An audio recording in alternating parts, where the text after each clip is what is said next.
Hey guys, welcome to the first lecture of the chapter Respiration in Plants। ये chapter जो है unit 4 यानी कि प्लांट फिजियोलॉजी का चौथा चैप्टर है। ठीक है, पहला, दूसरा, तीसरा, चौथा चैप्टर यूनिट 4 का यानी कि प्लांट फिजियोलॉजी का। Chapter number 13 photosynthesis in higher plants हमने ऑलरेडी कंप्लीट कर लिया। फिर हम शुरू कर रहे हैं रेस्पिरेशन इन प्लांट्स। ठीक है, तो चलो इस लेक्चर में हम इंट्रोडक्टरी पार्ट देखेंगे इस चैप्टर का। फिर धीरे धीरे और भी चीज़ें जो है इस चैप्टर में उसके बारे में डिटेल में बात करेंगे। तो चलो पहले इंट्रोडक्शन जान लेते हैं। चलिए अब मेरी बातों को ध्यान से सुनिए। चैप्टर नंबर 13 में फोटोसिंथेसिस इन हायर प्लांट्स में हमने क्या पढ़ा? हमने पढ़ा कि एक प्लांट है फोटोसिंथेटिक प्लांट, अगर उसे सनलाइट मिल जाए, CO2 मिल जाए और वाटर मिल जाए एटमॉस्फेयर से, क्लोरोफिल तो इनके पास होता ही है, तो ये जो प्लांट है ये क्या करते हैं? अपना खाना बना लेते हैं, फूड बना लेते हैं, राइट? फूड बनाते हैं, ग्लूकोज बनाते हैं, आपने देखा था। ठीक, अब चैप्टर नंबर 14 में हम पढ़ने वाले हैं रेस्पिरेशन इन प्लांट्स। हम इस चैप्टर में क्या पढ़ेंगे कि किस तरीके से प्लांट ने जो फूड बनाया है उस फूड से प्लांट एनर्जी बनाएगा, एनर्जी प्रोड्यूस करेगा, एनर्जी प्रोडक्शन करेगा फूड से, जो कि प्लांट फोटोसिंथेसिस के समय बनाया था। रेस्पिरेशन के टाइम उस फूड से प्लांट क्या करेगा? एनर्जी बनाएगा। कैसे, हाउ, यही चीज हम जानेंगे इस चैप्टर में। और फिर इस एनर्जी जो इसने बनाया है, प्लांट ने बनाया है फूड का इस्तेमाल करके, उस एनर्जी को यूज करेगा for its metabolism and use the energy for its metabolism. आपको पता है plant is a living being, right? Living being, जैसे एनिमल है हम भी लिविंग है, प्लांट भी लिविंग है। अब लिविंग बींग्स में मेटाबॉलिक प्रोसेस चलता है, मेटाबॉलिज्म, बहुत सारे मेटाबॉलिक प्रोसेस चलते हैं जो कि प्लांट के अंदर भी चलते हैं, एनिमल के अंदर भी चलते हैं। ये जो मेटाबॉलिक प्रोसेस है, कई सारे रिएक्शन होते हैं मेटाबॉलिक प्रोसेस के समय, जिसे हम मेटाबॉलिज्म कह रहे हैं।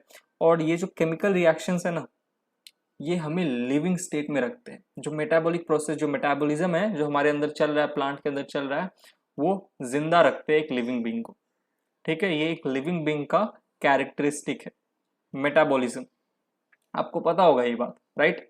मेटाबॉलिक प्रोसेस जो है वो लिविंग बींग के लिए बहुत ज़रूरी है। बहुत सारे केमिकल रिएक्शन चलते हैं जिसके कारण से हम लिविंग स्टेट में रहते हैं, हम जिंदा रहते हैं, because of this metabolic process. तो ये जो खाना है ना, तभी तो खाना ज़रूरी होता है। हमें भी इंसानों को कहते हैं कि खाओ, खाओगे तो शरीर बनेगा, जीवित रहोगे, ताकत रहेगा, नहीं खाओगे तो कुछ दिन बाद निपट लोगे। तो फूड ज़रूरी है। तो प्लांट में क्या होता है, ये जो फूड है इससे एनर्जी का प्रोडक्शन होता है। कैसे होता है हम ये जानेंगे। और फिर इस एनर्जी का यूज होता है बहुत सारे मेटाबॉलिक प्रोसेस में, यानी कि मेटाबॉलिज्म में प्लांट इस एनर्जी का यूज करता है। कैसे, ये भी हम इस चैप्टर में जानेंगे। तो अभी तो ये क्लियर हो गया होगा ना कि इस चैप्टर में हम क्या पढ़ने वाले हैं। ठीक, चलो अब आगे बढ़ते हैं, moving on to the next slide. अब देखिए ये हमारा एक प्यारा सा प्लांट है। ठीक है, प्लांट के अंदर जब हम रेस्पिरेशन की बात कर रहे हैं ना, इस चैप्टर में हम क्या बात कर रहे हैं? Respiration in plants. तो हम बात कर रहे हैं सेल्यूलर रेस्पिरेशन की। Respiration takes place at cellular level, cell के अंदर रेस्पिरेशन हो रहा है। सेल का जो साइटोप्लाज्म है, ठीक है, सेल के अंदर जो माइटोकॉन्ड्रिया है, इन सब का इन्वॉल्वमेंट होता है इस रेस्पिरेशन में, जो प्लांट में हो रहा है रेस्पिरेशन। तो हम कह रहे हैं सेल्यूलर रेस्पिरेशन, सेल के लेवल पे आ रहा है, सेल के अंदर हो रहा है। ठीक, अब यहाँ पे ना स्टूडेंट कंफ्यूज होते हैं। मैं भी कंफ्यूज हुआ था जब मैं पढ़ रहा था 11th में सेल्यूलर रेस्पिरेशन। मैं पता है कहाँ कंफ्यूज हुआ था? मैं हुआ था एनिमल के चक्कर में कंफ्यूज कि यार एनिमल में जब हम रेस्पिरेटरी सिस्टम पढ़ते हैं, एनिमल में जब हम रेस्पिरेशन पढ़ते हैं, तब हमने देखा था कि वहां पे रेस्पिरेशन का मतलब क्या था? हम O2 को ले रहे, CO2 को छोड़ रहे। ये रेस्पिरेशन पता है क्या है? ये एक ब्रीदिंग सिस्टम है। जब हम वहां बात कर रहे हैं ना एनिमल में रेस्पिरेशन की, रेस्पिरेशन जो गैसियस एक्सचेंज इन एनिमल्स की जब हम बात करते हैं, तो हम गैसियस एक्सचेंज की बात करते हैं। और गैसियस एक्सचेंज के समय आता है ब्रीदिंग सिस्टम। तब हम बात करते हैं लंग्स की, जो कि एक ऑर्गन है। ठीक है, प्लांट में भी ब्रीदिंग सिस्टम होता है, स्टोमेटा एंड लेंटिसिल, जिसके थ्रू गैसियस एक्सचेंज होता है, पर प्लांट में ऑर्गन लेवल नहीं होता। स्टोमेटा होते हैं, पोर्स होते हैं छोटे छोटे।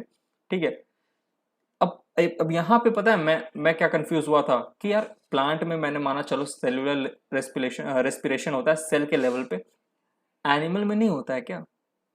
आज से याद रखना, एनिमल में भी सेल्यूलर रेस्पिरेशन होता है। जो लंग्स से जो हम O2 ले रहे हैं, CO2 ले रहे हैं, ये तो एक क्या है? गैसियस एक्सचेंज हो रहा है, it is breathing system. But हम जब बात करते हैं ना सेलुलर रेस्पिरेशन की, ठीक है, सेलुलर रेस्पिरेशन, तो ये एनिमल प्लांट दोनों में होता है, ब्रीदिंग सिस्टम भी दोनों में है, ठीक है। ब्रीदिंग सिस्टम प्लांट में ऑर्गन लेवल का नहीं है, बस छोटे छोटे पोर्स है, स्टोमेटा और लेंटिसेल, और एनिमल्स में लंग्स है, पूरा का पूरा ऑर्गन है, ऑर्गन सिस्टम है ब्रीदिंग सिस्टम की जब हम बात करते हैं एनिमल में। तो ये जो सेलुलर रेस्पिरेशन है, तब से मैं इसका गाना गाता जा रहा हूँ, ये है क्या। अब इसका डेफिनेशन आप पढ़ो। Cellular respiration is a process that occurs in the mitochondria of organisms, plant और एनिमल दोनों के। माइटोकॉन्ड्रिया, माइटोकॉन्ड्रिया कहाँ पे होता है, सेल में होता है। तो रेस्पिरेशन कैसा हो गया, सेल्यूलर हो गया। इस प्रोसेस में क्या होता है देखो, ब्रेकडाउन होता है, to break down sugar in the presence of oxygen. हम क्या करते हैं, शुगर का ब्रेकडाउन, फूड का ब्रेकडाउन। प्लांट में क्या ग्लूकोज है, एनिमल में भी क्या फूड, फूड याद करो, एनिमल में जब हम खाना खाते हैं तो हमारा डाइजेशन होता है, खाना खाया हमने, डाइजेशन हुआ फूड का, और फिर उसके बाद सेलुलर रेस्पिरेशन होता है, उस फूड को हम इन द प्रेजेंस ऑफ ऑक्सीजन तोड़ते हैं, ब्रेक डाउन करते हैं, ताकि हमें एनर्जी मिले, ठीक है, एनर्जी मिला। अब एनर्जी रहती है तो क्या होता है, एनर्जी रहती है तो मेटाबॉलिक प्रोसेस चलता है, यूज्ड इन मेटाबॉलिक प्रोसेस। और मैंने आपको कहा मेटाबॉलिक प्रोसेस बहुत सारे केमिकल रिएक्शन है जो हमें लिविंग स्टेट में रखते हैं। तो एनिमल में भी सेलुलर रेस्पिरेशन चलता है, प्लांट में भी चलता है, तभी जाके एनर्जी बनता है, ठीक है।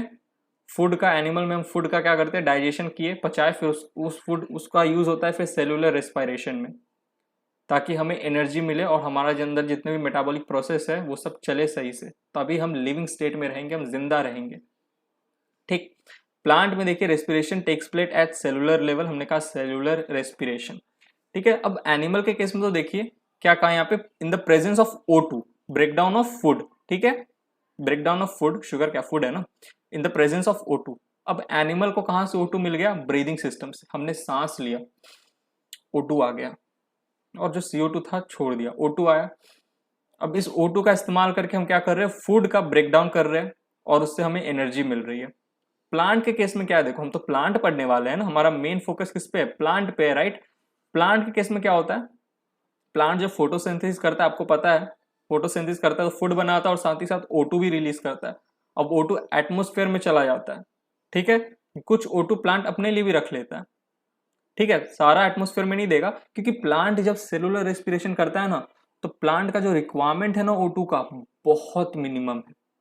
इंसान को तो बहुत ज्यादा O2 चाहिए, प्लांट तो भैया CO2 लेता है, अपने अंदर ही O2 बनाता है, थोड़ा O2 रखता है, बाकी भेज देता है बाहर एटमोस्फेयर में, ताकि हम ले सकें। और अगर प्लांट में कभी कभार कमी पड़ी O2 की, तो स्टोमेटा और लेंटिसेल है ही, स्टोमेटा और लेंटिसेल के थ्रू वो O2 ले लेता है, O2 ले लेगा, ठीक है। स्टोमेटा बहुत ज्यादा O2 नहीं लेगा, थोड़ा O2 से ही काम चल जाता है प्लांट का। हमें तो बहुत ज्यादा O2 की जरूरत है, तो आप ये सोचने लगते हो कि अच्छा प्लांट CO2 ले रहा है, O2 छोड़ रहा है, और फिर वो O2 ले भी रहा है। अरे जितना छोड़ रहा है ना प्लांट O2 एटमोस्फेयर में, उसके कंपैरिजन में बहुत कम लेता है थ्रू स्टोमेटा एंड लेंटिस से, ठीक है। तो इस तरीके से बात को समझना, ये मत समझ लेना कि अच्छा हम तो आज तक सुनते आ रहे थे कि प्लांट CO2 छोड़ रहा था एटमोस्फेयर में और हम उस CO2 को अंदर ले रहे थे। यहाँ तो हम सुन रहे हैं कि प्लांट O2 को अंदर ले रहा है ताकि सेलुलर रेस्पिरेशन चला सके स्टोमेटा और लेंटिसेल के थ्रू। तो जितना छोड़ा है ना प्लांट ने बाहर एटमोस्फेयर में, उससे कम ही लिया है, ठीक है। तो प्लांट के ऊपर उंगली मत उठाना। ऑलराइट, प्लांट अल्टीमेटम है, उसी के वजह से ज़्यादा जो ऑक्सीजन का सोर्स है प्लांट भैया के वजह से ही है, ठीक। तो आई होप आपको ये कॉन्सेप्ट अच्छे से समझ में आ गया होगा। हम तो यहाँ रेस्पिरेशन इन प्लांट पढ़ने वाले हैं, ठीक है। अच्छे से हम पढ़ेंगे किस तरीके से सेलुलर रेस्पिरेशन प्लांट के अंदर हो रहा है, ठीक है। और ये सेलुलर रेस्पिरेशन कहाँ, एनिमल के अंदर भी हो रहा है, ठीक। सेलुलर रेस्पिरेशन प्लांट एनिमल दोनों के अंदर हो रहा है। पर ब्रीदिंग सिस्टम की जब हम बात करते हैं ना, तब प्लांट और एनिमल में डिफरेंस आ जाता है। यहाँ पे स्टोमेटा और लेंटिसेल है, यहाँ पे लंग्स है। ऑलराइट, चलिए आई होप आपको ये डाउट क्लियर हुआ होगा। ये ना मेरे को बहुत कंफ्यूज करता था, इसीलिए मैं आपको लग रहा होगा कि ये क्या फालतू की चीजें पढ़ा रहा है। अब जो लोग स्मार्ट है ना, गुड, बहुत अच्छी बात है, पर मैं यहाँ सिर्फ स्मार्ट लोगों को तो नहीं पढ़ाता हूँ ना। स्मार्ट मतलब रैंकर्स को थोड़ी पढ़ा रहा हूँ मैं तो सबको पढ़ा रहा हूँ। मैं तो ये सोच के चल रहा हूँ कि आपको कुछ नहीं आता ठीक है। और मैं अपनी हिसाब से पूरा कोशिश कर रहा हूँ कि आप हर चीज अच्छे से समझ जाओ। चलिए अब आगे बढ़ते हैं, moving on to the next slide. अब यहाँ से मेन चीज़ों की शुरुआत हो रही है। मेन ये जो चैप्टर है ना, अभी तक तो मैंने आपको एकदम बेसिक आइडिया दिया था, ठीक है। ये सब जो चीजें आप 9-10 में पढ़ के आए हो, यहाँ से मेन चैप्टर शुरू हो रहा है इस स्लाइड से, तो एकदम ध्यान से सुनिएगा। मैंने क्या किया, रेस्पिरेशन, ठीक है, हम रेस्पिरेशन पढ़ रहे हैं इन प्लांट्स। देखिए रेस्पिरेशन के समय ऑक्सीडेशन होता है फूड का। हम जो प्लांट, हम नहीं, प्लांट ने जो फूड बनाया है ना फोटोसिंथेसिस के दौरान, उस फूड का ऑक्सीडेशन करता है। याद करो जब मैं फोटोसिंथेसिस पढ़ा रहा था तो प्लांट फूड बना रहा था, कैसे, CO2 का रिडक्शन हो रहा था, याद आया, CO2 का रिडक्शन हो रहा था। वाटर जो था H2O, उसका जो हाइड्रोजन था वो निकल के जाता था CO2 के पास और CO2 का रिडक्शन होता था। बाइंडिंग ऑफ हाइड्रोजन ही तो रिडक्शन है CO2 के साथ। अरे CO2 प्लस H2O, याद करो क्या होता था, ये जो H2 था ये जाता था CO2 के पास और CO2 का रिडक्शन होता था, याद आया। और ये ऑक्सीजन फिर कहाँ जाता था, इन्वायरमेंट में, एटमॉस्फेयर में। तो हम कहते थे जो एटमॉस्फेयर में जो ऑक्सीजन आया है फोटोसिंथेसिस के दौरान वो वाटर से आया है, राइट। लेकिन जब हम बात करते हैं रेस्पिरेशन की, यहाँ तो हमें क्या करना है, फूड से एनर्जी बनाना है। तो हम फूड का क्या कर रहे हैं, ऑक्सीडेशन, ठीक है। और फूड का क्या कर रहे हैं, ब्रेक डाउन, फूड को तोड़ रहे हैं, फूड को तोड़ रहे हैं। फोटोसिंथेसिस में हमने फूड को बनाया था, यहाँ पे हम फूड को तोड़ेंगे और उससे क्या लेंगे, एनर्जी लेंगे, ठीक है। For energy production, breakdown of food for energy production. अब ये जो एनर्जी प्रोडक्शन है ना, एक चीज आप याद रखिएगा, ये एटीपी के फॉर्म में होता है। एटीपी के फॉर्म में हमें मिलता है एनर्जी फूड से। क्यों, कैसे, याद कीजिए। वापस चलते हैं फोटोसिंथेसिस, इसीलिए मैंने आपको फोटोसिंथेसिस पहले पढ़ा दिया था, ठीक है। जो टीचर आपको फोटोसिंथेसिस नहीं पढ़ा के सीधा रेस्पिरेशन पढ़ा रहा है ना, वो टीचर 1 नंबर का, मान लो आप जो भी मानना है आपको। पहले फोटोसिंथेसिस पढ़ा के ही रेस्पिरेशन पढ़ाना चाहिए, तब अच्छे समझ में आता है। सुनिए, जब मैंने आपको फोटोसिंथेसिस पढ़ाया था तब मैंने आपको क्या कहा था कि लाइट एनर्जी को हम पहले केमिकल एनर्जी में कन्वर्ट करते हैं और उस केमिकल एनर्जी का यूज करके हम फूड बनाते हैं। कैसे, लाइट रिएक्शन के समय हम लाइट एनर्जी डायरेक्टली गिर रही थी, याद करो, लाइट का यूज हो रहा था ड्यूरिंग लाइट रिएक्शन।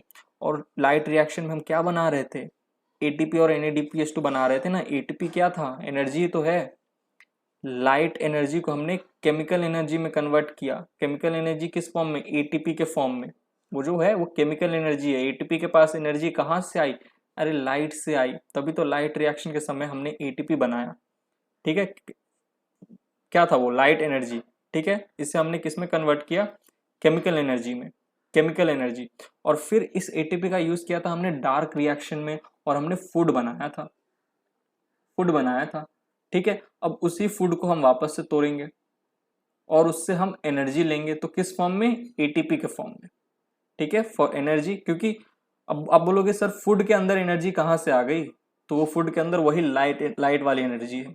प्लांट के ऊपर जो लाइट गिरा था ना, उस लाइट का इस्तेमाल करके प्लांट ने लाइट रिएक्शन के समय एटीपी बनाया था। तो उस एटीपी में, जिसको हम केमिकल एनर्जी का फॉर्म बोल रहे हैं ना, इसमें एनर्जी कहाँ से आया, लाइट से आया, फोटोन से आया, ठीक है। और ये जो केमिकल एनर्जी है, उसी केमिकल एटीपी से हमने डार्क रिएक्शन के समय फूड बनाया था, एटीपी और NADPH2 यूज हुआ था, ठीक है। तो फूड में भी वही लाइट वाला एनर्जी है, एटीपी वाला एनर्जी है, एटीपी वाला एनर्जी फूड। अब उसी फूड को तोड़ेंगे तो हमें उससे एनर्जी मिलेगा, ठीक है। एनर्जी मिलेगा, किस फॉर्म में मिलेगा, एटीपी। तो आज से एक चीज आप याद रखिएगा, इन सेल एनर्जी जब बनती है तो वो एटीपी के फॉर्म में बनती है। एनर्जी फॉर्म्ड एज एटीपी और एनर्जी यूज्ड एज एटीपी, ठीक है। फोटोसिंथेसिस के दौरान हमने लाइट एनर्जी से केमिकल एनर्जी, लाइट एनर्जी को केमिकल एनर्जी में बदला, ठीक है। हमने एटीपी बनाया और उस एटीपी से हमने फूड बनाया। तो फूड में एनर्जी कहाँ से आई, उस एटीपी से। उस एटीपी में एनर्जी कहाँ से आई थी, लाइट से, ठीक है। तो अभी जो एटीपी है इसके अंदर एनर्जी है, ठीक है। तो जब हम एनर्जी की बात करते हैं,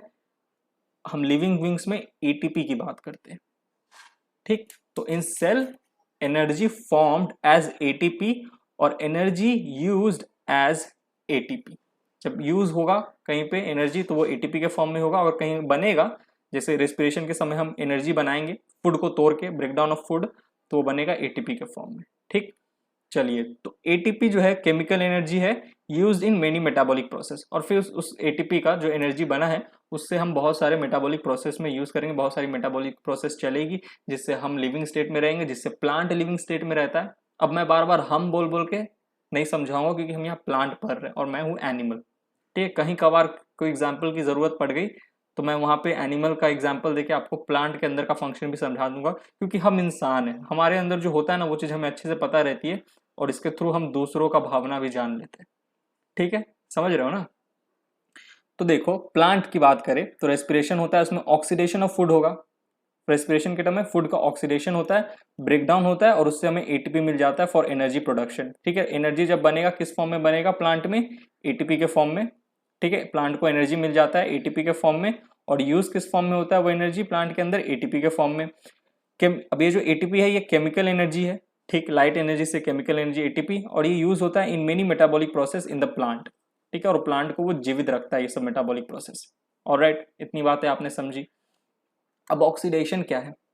हाइड्रोजन का रिलीज। हाइड्रोजन का रिलीज, क्योंकि याद करो CO2 का जब हमने रिडक्शन किया था तो H2O का H जाके जुड़ा था, बाइंड हुआ था, तो हमने कहा था CO2 का रिडक्शन। अब हम यहाँ फूड का ऑक्सीडेशन करेंगे। ऑक्सीडेशन मतलब क्या हो गया? ऑक्सीडेशन मतलब हाइड्रोजन का क्या? रिलीज होना। रिलीज होना, हाइड्रोजन का रिलीज होना। रिडक्शन मतलब क्या? हाइड्रोजन का बाइंड होना। तो ऑक्सीडेशन ऑफ फूड की जब हम बात करते हैं तो हम बात करते हैं हाइड्रोजन के रिलीज होने की। ठीक, चलिए अभी देखिए, ये हमारा एक प्लांट है, अच्छा खासा मस्त नींबू का प्लांट है। ठीक है, अब इस प्लांट को आप दे दो लाइट, CO2 और वाटर। क्लोरोफिल तो इनके पास है ही, तो ये एक शानदार प्रोसेस करते हैं और उसका नाम है फोटोसिंथेसिस। और इस प्रोसेस के बाद हमारे ये जो प्यारे से प्लांट है ये क्या करते हैं? ग्लूकोज बना देते हैं। ग्लूकोज बना देते हैं।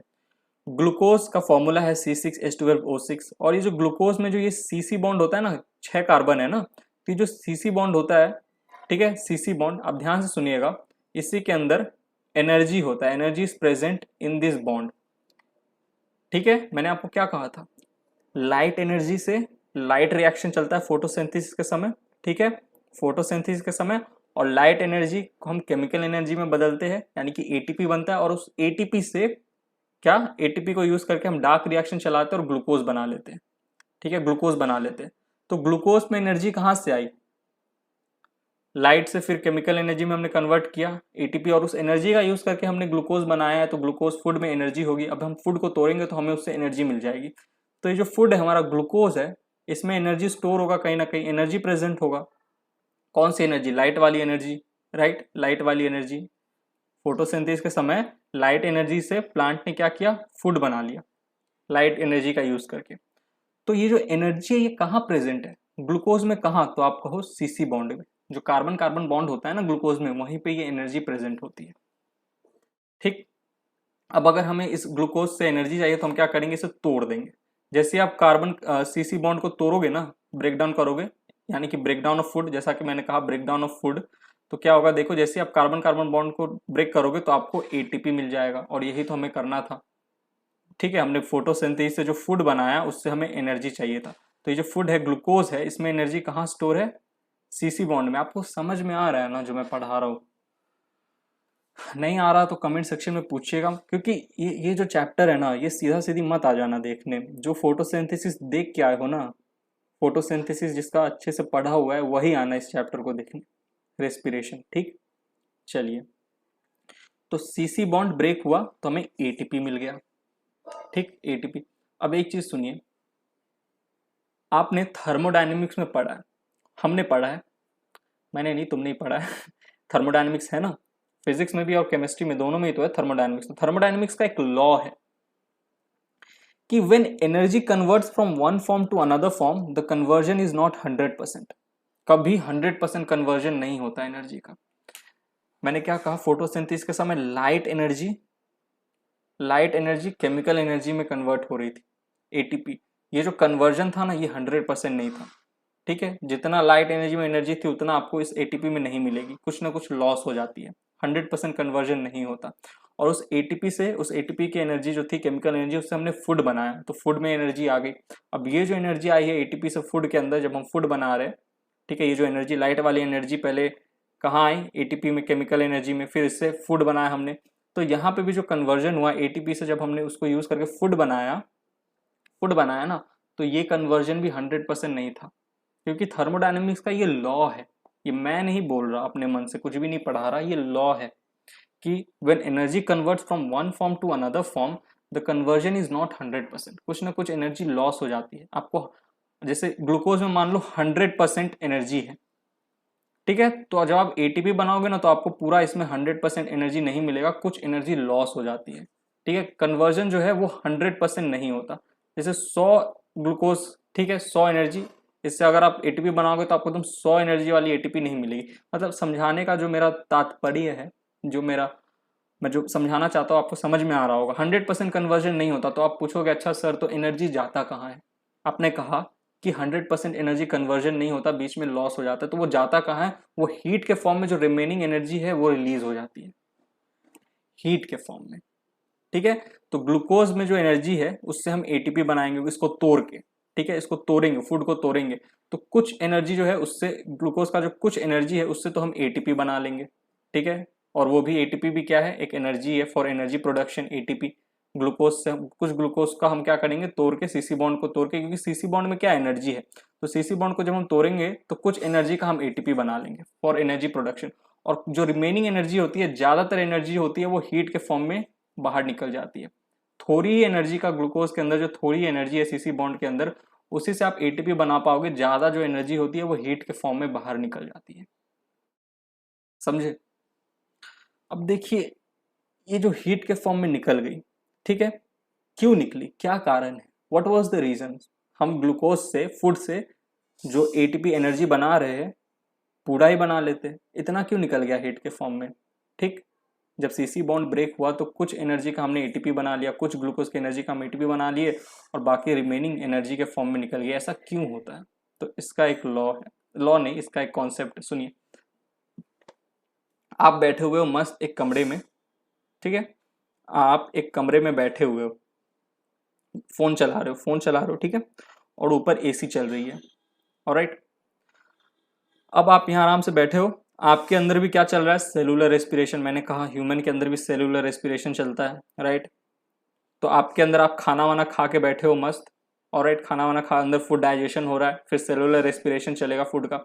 अब मानिए जो रूम है ये एसी का रूम है, टेम्परेचर है 16 डिग्री सेल्सियस, मस्त एकदम 16 डिग्री सेल्सियस पे एकदम ठंडा रूम है, समझ लो मई जून का टाइम है, आप एकदम रूम में एसी चला के बैठे हुए हो। मई जून में बहुत गर्मी होती है ना, लेकिन आपका बॉडी का जो इंटरनल टेम्परेचर होगा ना वो 37 डिग्री सेल्सियस ही होगा, भले ही रूम का 16 डिग्री सेल्सियस ही क्यों ना हो जाए, क्योंकि आपका बॉडी का ऑप्टिमम 37 डिग्री सेल्सियस होना जरूरी है।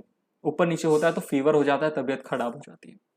तो इंटरनल बाहर का टेम्परेचर 16 है, लेकिन आपके बॉडी के अंदर का 37 है। ये मेंटेन्ड कैसे, क्योंकि आपके बॉडी के अंदर भी सेलुलर रेस्पिरेशन चल रहा है, आपके अंदर ग्लूकोज को तोड़ के एनर्जी बनाया जा रहा है, और जब ये प्रोसेस हो रहा है एटीपी बनने का, तो बहुत सारी एनर्जी जो है वो हीट के फॉर्म में बाहर निकल जा रही है।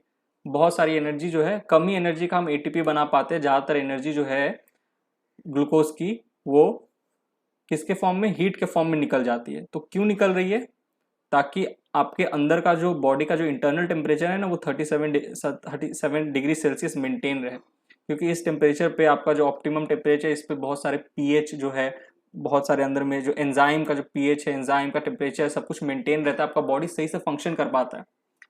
थोड़ा भी ऊपर नीचे हो जाता है तो फीवर हो जाता है, हम लोग थर्मामीटर लाते हैं, इसे लगाते हैं और नापते हैं, ठीक, तो देखते हैं कि टेम्परेचर में फ्लक्चुएशन हुआ है तो हमें बुखार हो जाता है, ठीक। तो ये चीज़ ज़रूरी है।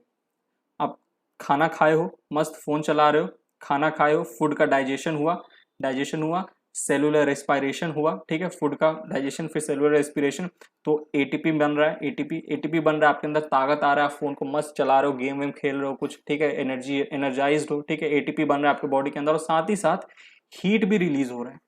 हीट मतलब हीट अंदर, रिमेनिंग एनर्जी हीट के फॉर्म में भी रिलीज हो रहा है। जब ग्लूकोज, आपके अंदर भी तो ग्लूकोज है ना, हमारी तबीयत खराब होती है, कुछ होता है, तो हमें ग्लूकोज दे दिया जाता है कि ले ग्लूकोज पी, ठीक है, ग्लूकोज पी, मस्त रहेगा, ऑलराइट। क्योंकि ग्लूकोज के अंदर में टूटता है, ब्रेक डाउन होता है, और एटीपी बनता है, तो आप एक्टिव रहते हो, एनर्जाइज रहते हो, और साथ ही हीट भी रिलीज हो रहा है, देखो हीट भी रिलीज, और राइट हीट भी रिलीज हो रहा है, तो आपके अंदर का जो बॉडी का जो टेम्परेचर है वो भी मेंटेन्ड है, पर तबीयत खराब नहीं हो रहा, सब कुछ सही है। ठीक, तो ऐसे ही प्लांट में भी होता है। ये तो मैंने आपको ह्यूमन का एग्जाम्पल देके समझाया। अब तो यहाँ प्लांट रेस्पिरेशन पढ़ रहे हैं, प्लांट रेस्पिरेशन, तो प्लांट में भी ऐसा ही होता है। प्लांट का जो, क्योंकि प्लांट भी तो बहुत ऐसे ऐसे इन्वायरमेंट में होते हैं जहाँ पे क्या कहते हैं, इन्वायरमेंट जो होता है वो ठंडा होता है, राइट, ठंडा होता है, तो प्लांट को भी अपना इंटरनल टेम्परेचर जो है वो मेंटेन करके रखना है। होगा ना, ऐसा कुछ होगा, जरूर होगा, तभी तो ये सब चीजें हो रही है। अब जाओ सियाचिन में जाओ, हमारे जो जवान है -50 डिग्री सेल्सियस, -47 डिग्री सेल्सियस पे एकदम अच्छे से पूरा लादे हुए हैं, स्वेटर वेटर जैकेट वैकेट और प्रोटेक्शन कर रहे हैं, क्योंकि उनका इंटरनल बाहर भले -50 डिग्री 47 डिग्री सेल्सियस है, -47 डिग्री सेल्सियस, लेकिन उनका अंदर का बॉडी का टेम्परेचर 37 डिग्री सेल्सियस होना चाहिए। तो उनको खाना खाते हैं ना वो भी, तो उनका भी अंदर ग्लूकोज टूटता है, एटीपी बनता है, और जब ग्लूकोज टूटता है तो एटीपी बनता है और साथ ही साथ रिमेनिंग एनर्जी हीट के फॉर्म में निकलती है। तो आई होप आपको समझ में आ रहा होगा ये सब बातें, मैं हर चीज को कनेक्ट करके चल रहा हूँ यहाँ पे, यही कारण है मेरा। चलिए अब नेक्स्ट पॉइंट देखते हैं। ये जो रेस्पिरेशन है ना, ग्लूकोज से एटीपी बनने का प्रोसेस, ग्लूकोज को तोड़ के हम एनर्जी प्रोडक्शन कर रहे हैं, ये बहुत ही स्लो प्रोसेस है, धीरे धीरे चलता है। एक बार में चलने लगा धराधर धराधर, बहुत ज्यादा हीट रिलीज होगी, आपका बॉडी का मेटाबॉलिज्म पूरा हिल जाएगा, अंदर का टेम्परेचर एकदम बढ़ जाएगा, तो क्या आपको बुखार उखार हो जाएगा, तबीयत खराब हो जाएगी। तो ये स्लो चलता है, स्टेप वाइज है, मल्टी स्टेप प्रोसेस है, बहुत सारे स्टेप इसमें रिलेटेड है, हम आगे जाके सारी स्टेप को अच्छे से पढ़ेंगे। ये पहला लेक्चर है, ये लेक्चर का तात्पर्य है, ये लेक्चर का मोटिव ऑब्जेक्टिव यही है कि आपको एक आइडिया मिले। ठीक है, मैं बार बार यहाँ पे ह्यूमन का एग्जाम्पल लेके समझा रहा हूँ, अब प्लांट के साथ को रिलेट करते रहना, बाद में हम प्लांट को ही लेके चलेंगे। ठीक, क्योंकि हम यहाँ रेस्पिरेशन इन प्लांट्स पढ़ रहे हैं। ठीक है, तो पहला लेक्चर में ना मुझे आपको समझाना है, आपको अच्छे से कब समझ में आएगा, जब मैं आप ही के शरीर वाला एग्जाम्पल आपको दूंगा। ठीक, क्योंकि आप तो प्लांट का जो चल रहा है क्या वो फील नहीं कर सकते, लेकिन अपने बॉडी का तो फील कर सकते हो ना। तो वैसे ही प्लांट के साथ भी सोच लेना, क्योंकि वो भी तो एक लिविंग बींग है ना, वो भी तो एक लिविंग बींग है, लिविंग थिंग है, राइट। चलिए, स्लो स्टेप वाइज प्रोसेस है। और अगला पॉइंट जो है, ये जो एटीपी है, तो आपको पता है ATP acts as the energy currency of the cell. जैसे हम भारत में रहते हैं, हमारे लिए करेंसी क्या है, रुपी, रुपीज जो होता है ना, इंडियन करेंसी। हमें अगर कोई चीज खरीदना है तो हमें क्या देना होगा, रुपी देना होगा, इंडियन रुपी देना होगा। कोई चीज बेचना है तो वो हमको क्या देगा, हम अगर कोई चीज किसी को बेच रहे हैं तो हम उसके बदले इंडियन रुपी ले रहे हैं। तो वैसे ही सेल के अंदर जो सेल का जो करेंसी है, ठीक है, वो क्या है, एटीपी है। अगर एनर्जी बनेगा, सेल के अंदर जो एनर्जी करेंसी है वो एटीपी, अगर एनर्जी बनेगा तो किस फॉर्म में बनेगा, एटीपी के फॉर्म में। एनर्जी यूज होगा तो किस फॉर्म में होगा, एटीपी के फॉर्म में। समझ में आ रहा है ना। सेल का करेंसी क्या है, सेल के अंदर अगर एनर्जी बन रहा है या सेल का किसी प्रोसेस में अगर एनर्जी की जरूरत है तो वो किस फॉर्म में, एटीपी के फॉर्म में, क्योंकि ATP is the energy currency of the cell. कोई एक रिएक्शन चल रहा है उसमें एटीपी की जरूरत है, सॉरी एनर्जी की जरूरत है, तो किस फॉर्म में, एटीपी के फॉर्म में जाएगा वो एनर्जी। कोई रिएक्शन चल रहा है उससे एनर्जी बन रही है, फॉर्म हो रही है, तो किस फॉर्म में बनेगा, एटीपी के फॉर्म में। ठीक, चलो अब देखो, मैं तब से आपको कहते जा रहा हूँ, क्या कहते आ रहा हूँ कि फोटोसिंथेसिस का हम उल्टा कर रहे हैं। फोटोसिंथेसिस के समय हम फूड बना रहे हैं, और यहाँ पे रेस्पिरेशन में हम उसी फूड को तोड़ रहे हैं, ब्रेक डाउन ऑफ फूड कर रहे हैं, राइट।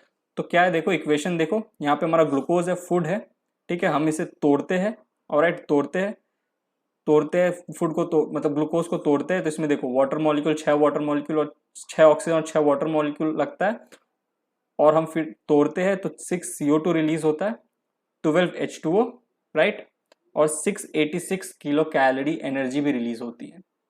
तो प्लांट के अंदर जब रेस्पिरेशन चलता है तो ये रहा फूड, इसे हमने तोड़ा, रेस्पिरेशन चला, एनर्जी रिलीज हो गई 686 किलो कैलोरी।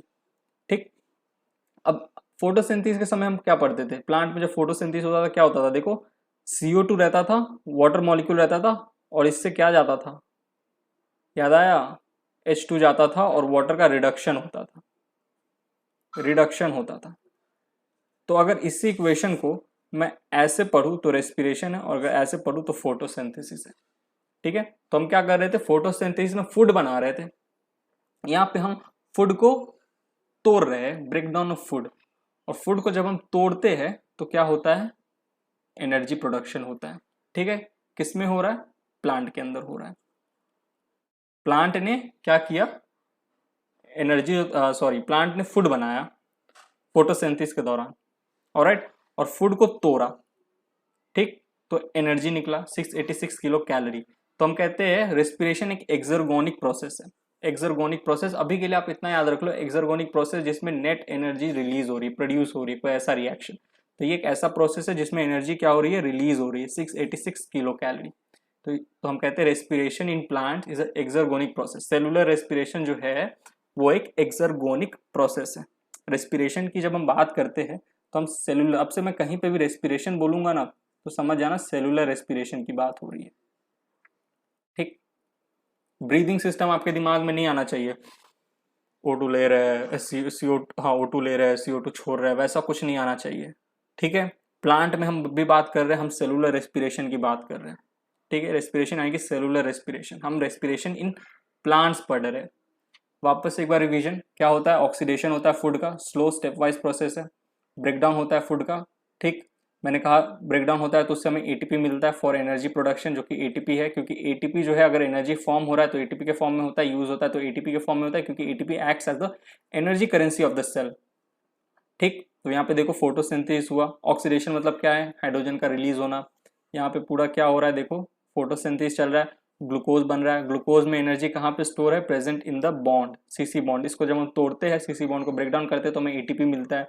अब फिर हमने कहा कि थर्मोडायनेमिक्स से हमें ये पता चला कि when energy converts from one form to another form the conversion is not 100%, 100% conversion नहीं होगा, ठीक। कुछ एनर्जी जो है ग्लूकोज सीसी बॉन्ड में वो जो है वो एटीपी में कन्वर्ट होगी, और ज़्यादातर एनर्जी जो है वो हीट के फॉर्म में रिलीज हो जाती है, हीट के फॉर्म में, ठीक है। रिमेनिंग एनर्जी हीट के फॉर्म में बाहर आ जाएगी, ऑलराइट। ये सब चीज़ें हमने पढ़ा, मैंने आपको ये जो एग्जाम्पल था एसी चल रहा है इससे अच्छे से समझाया कि किस तरीके से जो हीट बाहर निकलती है तो हमारे इंटरनल टेम्परेचर को क्या करता है, ऑप्टिमम रखता है। प्लांट में भी यही चीज़ होता है। फिर हमने ये इक्वेशन की बात की, तो यहाँ पे हमने इंट्रोडक्शन देखा, ठीक है। नेक्स्ट स्लाइड में हम क्या देखेंगे, नेक्स्ट स्लाइड में हम पढ़ेंगे रेस्पिरेटरी सबस्ट्रेट्स के बारे में, ठीक है, रेस्पिरेटरी सबस्ट्रेट्स। तो अभी उस पर ज़्यादा ध्यान मत दो, वो तो हम नेक्स्ट लेक्चर में देखने वाले हैं, बस टॉपिक का नाम मैंने बोल दिया, ठीक। यहाँ पे हमने इंट्रोडक्शन देखा। आई होप आपको सारी चीज़ अच्छे समझ में आ गई होगी। आपके मन में अभी बहुत डाउट आ रहा होगा, मैं श्योर कह सकता हूँ, क्योंकि यार पहला टॉपिक है ना, और आप लोग हो एकदम राजधानी एक्सप्रेस। पहला टॉपिक पढ़ाया कि 100 तरह का डाउट आ गया। पहले पढ़ो, आगे और भी टॉपिक्स है, और भी पूरा चैप्टर कंप्लीट होने दो, चैप्टर को आधा तो कंप्लीट हो जाने दो, फिर अपने मन के डाउट को, जितने भी मन के डाउट है अपने आप सॉल्व हो जाएंगे, ठीक है। अभी अपने आप को ज़्यादा क्या कहते हैं कष्ट मत दो, ज़्यादा मत सोचो, जितना पढ़ा रहो उतना पढ़ो, नोट्स बनाओ, सुनते रहो, चैप्टर खत्म होगा, जितने डाउट्स अभी बन रहे हैं ना सारे क्लियर हो जाएंगे, ठीक। ध्यान से सुनना हर एक चीज़ को, टाइम पास नहीं होता यहाँ पे, मोटिवेशन वाला नौटंकी नहीं होता यहाँ पे, मैं सिर्फ आता हूँ आपको पढ़ाता हूँ, आपका समय वेस्ट नहीं करता ज़्यादा, ठीक। तो यहाँ पे हमने इंट्रोडक्शन देखा रेस्पिरेशन इन प्लांट्स का। नेक्स्ट लेक्चर में हम रेस्पिरेटरी सबस्ट्रेट्स के बारे में पढ़ेंगे। तो यहीं पे ये लेक्चर होता है समाप्त।